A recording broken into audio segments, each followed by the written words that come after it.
ចាសូមជម្រាបសួរនិងសូមស្វាគមន៍មកកាន់ Channel ចំណេះដឹងសម្រាប់សុខភាពនៅថ្ងៃនេះ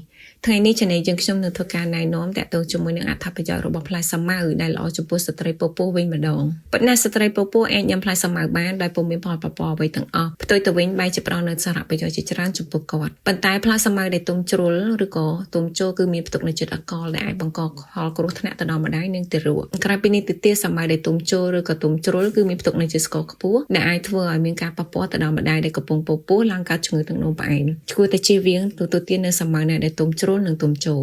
តើដូច្នេះអ្នកទាំងអស់គ្នាអាចចូលរួមតាមដានស្ដាប់ជាមួយនាងខ្ញុំថាតើសាវម៉ាវផ្ដល់នូវសារៈប្រយោជន៍អ្វីខ្លះចំពោះស្ត្រីពពោះសម្រាប់គុណសម្បត្តិទី1គឺជួយពង្រឹងប្រព័ន្ធភាពស៊ាំនៃរាងកាយជាធម្មតាស្ត្រីដែលពពោះគឺមានប្រព័ន្ធភាពស៊ាំទន់ខ្សោយជាអ្នកដែលគ្មានផ្ទៃពោះដែលជាកត្តានេះធ្វើឲ្យម៉ាក់ងាយនឹងប្រឈមនឹងជំងឺផ្សេងៗដូចជាជំងឺឆ្លងមេរោគជាដើមជាធម្មតាស្ត្រីដែលកំពុងពពោះគឺមានប្រព័ន្ធភាពស៊ាំខ្សោយជាងអ្នកដែលគ្មានផ្ទៃពោះដែលកត្តានេះធ្វើឲ្យម៉ាក់ងាយប្រឈមនឹងជំងឺផ្សេងៗដូចជាការឆ្លងមេរោគផ្លែសាវម៉ាវមានផ្ទុកនូវសារធាតុស្ពាន់ដែលអាចជួយសម្រួលទៅដល់ការផលិតកោសិកាឈាមសដើម្បីប្រឆាំងនឹងអតិសកុមបាប្រានបង្កជំងឺទៀតផងសម្រាប់អត្ថប្រយោជន៍ទី2គឺជាប្រភពនៃជាតិដែកជាមួយនឹងប្រភពដ៏ល្អនៃជាតិដែកផ្លែសាវម៉ាវគឺជាអាហារសម្រន់ដែលអាចជួយរក្សាកម្រិតគ្រាប់ឈាមអេម៉ូក្លូប៊ីនសម្រាប់ស្ត្រីពពោះបន្ថែមពីនេះការទទួលទាននៅផ្លែសាវម៉ាវក៏អាចជួយកាត់បន្ថយអាការៈអស់កម្លាំងទៀតផងសម្រាប់អត្ថប្រយោជន៍ទី3គឺជួយកាត់បន្ថយអាការៈចង្កួតនិងវិលមុខចំពោះម៉ាក់មួយចំនួនដែលមានអាការៈចង្អោរវិលមុខនៅត្រីមានទាំងអស់អាចសាកល្បងទទួលទាននៅផ្លែសាវម៉ាវបានចំពោះម៉ាក់មួយចំនួនដែលមានអាការៈចង្អោរវិលមុខនៅត្រីមានទាំងអស់គឺអាចសាកល្បងទទួលទានផ្លែសាវម៉ាវបាន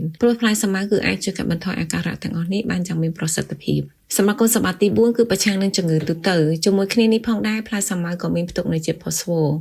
ដែលអាចជួយក្នុងការរំលាយអាហារនិងជួយកាត់បន្ថយបញ្ហាទល់លាមកបានយ៉ាងមានប្រសិទ្ធភាពជាងនេះទៅទៀតផ្លែសាវម៉ាវក៏អាចជួយប្រឆាំងនឹងជំងឺផ្ដាសាយជំងឺគ្រុនក្តៅឈឺក្បាលនិងអាចធ្វើឲ្យម៉ាក់ទទួលបាននូវសុខភាពល្អអំឡុងពេលពពោះសម្រាប់គុណសម្បត្តិទី5ផ្លែសាវម៉ាវគឺជាប្រភពនៃវីតាមីន E ផ្លែសាវម៉ាវក៏ជារូបមន្តធម្មជាតិដ៏អស្ចារ្យមួយដែលអាចជួយកម្ចាត់បញ្ហាស្បែកផ្សេងៗដូចជាស្នាមសង្វារក្រោយសម្រាលកូនជាដើមវីតាមីន E ដែលមាននៅក្នុងផ្លែសាវម៉ាវក៏អាចជួយបញ្ជាភាពចាស់មុនវ័យការរមាស់ស្បែកអំឡុងពេលដែលមានផ្ទៃពោះទៀតផង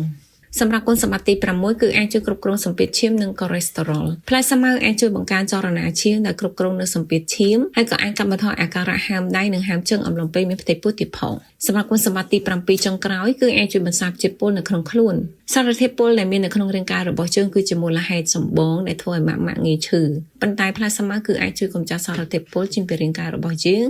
និងអាចជួយកម្ចាត់ចោលនៅសារធាតុធ្ងន់នៅក្នុងរាងកាយរបស់យើងទៀតផង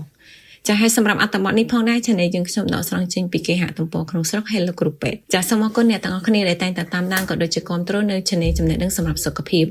ជាថ្មីម្ដងទៀតនាងខ្ញុំសូមអភ័យទោសផងដែររាល់ពាក្យពេចន៍មិនច្បាស់ក៏ដូចជាកំហុសដែលអាចកើតឡើងដោយអចេតនានៅត្រង់ចំណុចណាមួយចាសូមអរគុណ